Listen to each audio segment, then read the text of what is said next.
Hello and welcome back to GoodKnit Kisses. I'm your host Kristen, and my friends with allfreenitting.com and I would like to present you with this mesh bag. And the last we saw each other, we had created the base, and now we're going to work our way up. We've still got the extra loops on here from pulling the sides over. So what I want you to go ahead and do is knit them off so that you have one section, one set of the two strands that you're using for your main bag. So go ahead and knit the 1 over 1 where they come, and then some of them are going to be 2 over 1. So you've got two sections on these side sections, and pull them all over. And then come back, and we are going to purl our way around.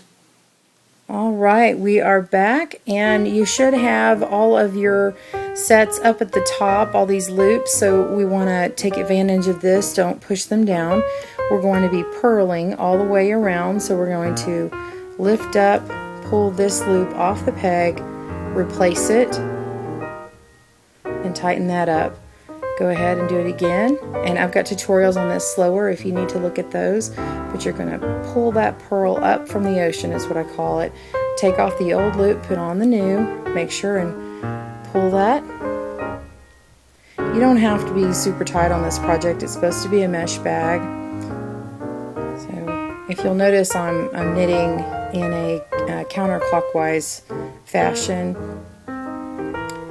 And just a reminder, I'm not going to show you all the rows and all the pegs individually, so if you'll just keep paying attention to your screen, it'll tell you what is next, and then you can pause the video, finish your row, and come back for the next step in the pattern to make it easier. This is just to accompany the pattern that I've published. Thank you so much, and join us back in a minute. Okay, we purled our last peg here, and now we need to do an Ewrap on this next row. Go ahead and make sure everything's pushed down, and you'll notice that it's a lot easier to push down now. After you do a purl row, it's kind of loose, especially with this cotton yarn. We're going to Ewrap and knit over, and then come back for the next row. We've finished knitting over the Ewrap row. We're going to leave all of these at the top, and we're going to purl another row. Again, lifting, going through the top, pulling up, pulling the old and putting on the new. Putting the yarn on the bottom, pulling it up through the bottom, pulling off the old and putting on the new. Go all the way around and do one row in purl. And come back.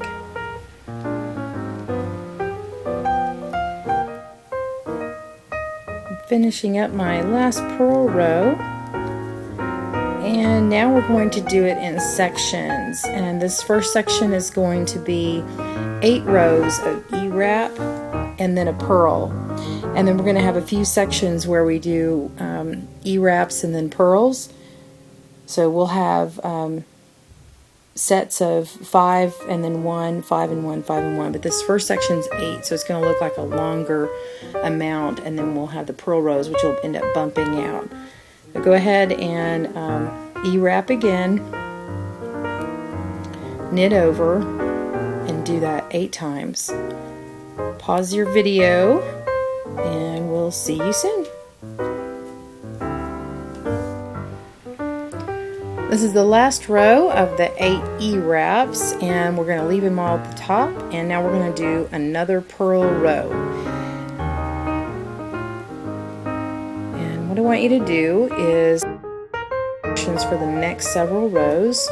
So we're going to do a purl here, and then we're going to do 3 sections of 5 Ewraps. So you're going to purl a row, Ewrap 5 rows, purl a row, Ewrap 5 rows, purl a row, Ewrap 5 rows, and then we're going to purl another row. I'll come back after that last of the section of 5 rows. So that's 3 sections with 5 Ewraps. In between each one, make sure and purl. And be sure and be looking at the pattern that I'll attach in the description, or I'll put it in a link, and just check off your rows as you go. Put little tally marks above the instructions, whatever is easier for you, just to keep count of what you've done. And we will meet back up after that last section. So after 3 sections of Ewraps, purls in between. See you in a little while.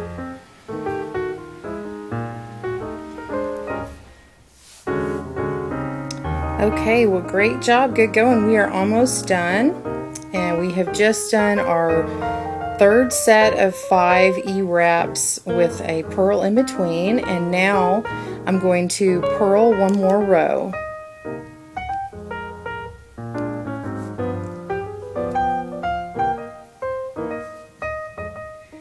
This row is going to have an icord that we're going to make on the spool loom, and we're going to use the smaller side.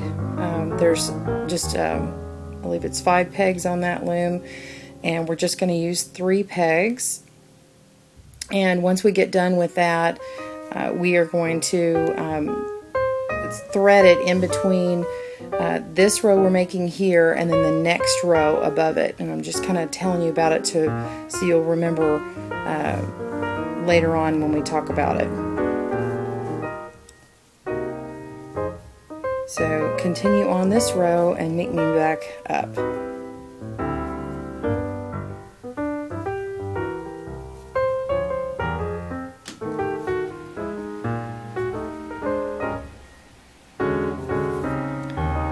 Alright, I've just finished the very last purl row that we will do. Now we want to push these down, and we're going to do 2 more rows of Ewrap, and then we'll be casting off.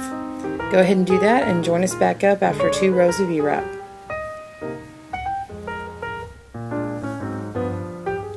Okay, welcome back. We are at the end here. We're going to do the basic bind off method and note where your working strand is coming from. You're going to wrap the peg that's next to it and knit off,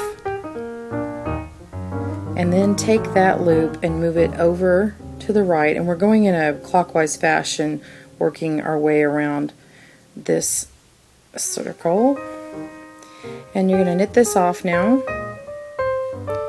and then pick up your loop and move it over. And now you're going to do the same thing over again. So you're going to wrap the peg, knit off, move it over, knit off,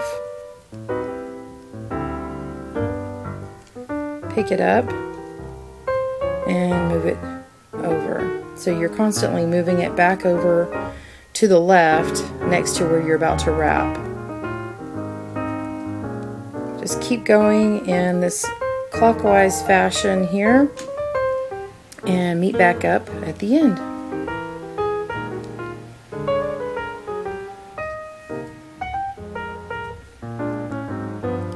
I do want to come back in here for a minute before I'm done and emphasize that you need to make sure and not tighten too much when you are putting your new working strands over, so that your bind off isn't too tight. We want to make sure that this opening of this bag is as big as it can be. So if you make it too tight, the opening of the bag is going to be smaller than the width of the bag, and we want it to be as large as possible. Okay, well that's that tip. Just keep going, and we'll finish up this bind off. Okay, so I finished, I wrapped my last peg again, and then I've got this loop on here. We're going to pull this off, and go ahead and pick up your crochet hook. I'm using, I forgot what this is, H. So I've got this last little loop here. I'm going to take my crochet hook and tighten that up, and we're going to look over on this side. This was where we started the bind off, and make sure you're not grabbing, we're going to grab one of these over here, but make sure you're not grabbing a row. You want to grab the top part. So follow these ridges here. So this is 1, and then this is 2, and so you want to make sure and go all the way up to like this one here, and count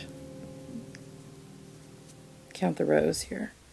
So you've got 1, 2, and this is 1, 2. So it looks like a chain is stopping up here. So we want to grab this chain, this part, and we're going to wrap it and pull it all the way through. I find it just easier to just pop them over.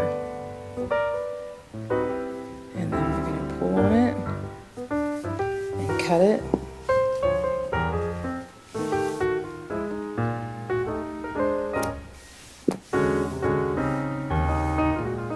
And now you've closed this up. What you want to do is now go ahead and thread these all back in. If you've got it a little loose, that's okay. It's going to get masked by we're going to put an I-cord in here. So go ahead and start weaving this in and tie it off.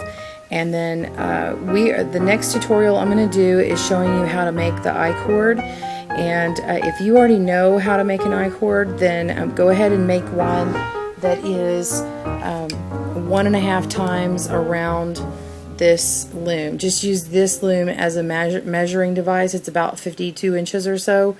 So start at the starting peg, go all the way around, and then go to the other side of the starting peg, and that's how long you want to make a three stitch cord loom. So you're going to have you're going to use 3 pegs to make a small little flat panel, which makes an I-cord. What I use is the spool loom, and you use the smaller side of it. It's a 5 peg on this side, and then you've got more on this other, but just use 3 of these pegs here, and then make sure that the ends are going to be really long, that way you can tie them together. But don't tie them together until we come back. So join us on the next part for the I-cord, and if you already know how to make an I-cord, make it that length, and then join us back up for the section after that. On behalf of my friends at All Free Knitting, I'd like to thank you. Again, this is Kristen at GoodKnit Kisses. Happy looming!